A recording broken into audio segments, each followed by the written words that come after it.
ભાઈ યાર મને ઓલી છોકરી બહુ જ ગમે, એમાં મારું કઈ કરાય ને યાર. Hi excuse me madam. Hello, Vinu દાદાને ચશ્મા કાઢતો. આ મીનુ દાદા અને આ મારો મિત્ર છે અને આનું દલડું તમારા દલડામાં પરવાઈ ગયું છે અને આ તમને બહુ જ પ્રેમ કરે છે અને 50 વીઘા જમીનનો ધણી છે અને એના મા બાપનો એકનો એક છોકરો છે અને ઈ તમને ખુશ રાખશે એની જવાબદારી હું લઉં છું. હવે બસ તમે ખાલી હા પાડો એટલે આજ હગાઈ ને કાલ ફેરા. ઓ hello mister, I have a boyfriend. આ તો તમારા બોયફ્રેન્ડ ને હું હાસવી લે પણ તમે મારા ભાઈને હાસવી લ્યો ને એટલે વાત પતે. હું આ નથી પાડવાની, તારા ભાઈને કે બીજી ગોતે. શું કરવાનું છે? ભાઈ આજ જોઈએ.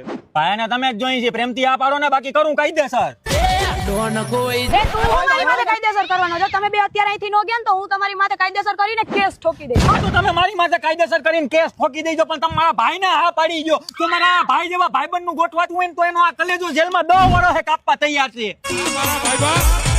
જો હું તમને હવે છેલ્લી વાર કહું છું, હું છેલ્લી વાર કહો છો?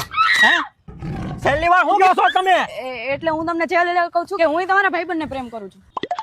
અચ્છા એવું છે, તો પેલા કહી દીધું હોત તો એટલી લપત ન કરે જ ને. જાઓ જાઓ આ ધંધો માં ફરો મોજ કરો. રેડી હવે ભાઈબંધ નો મેળ થાય હું નહીં નિભાયા હુઆ વાદા હંમેશા પૂરા કરતે હે વિનુ દાદા.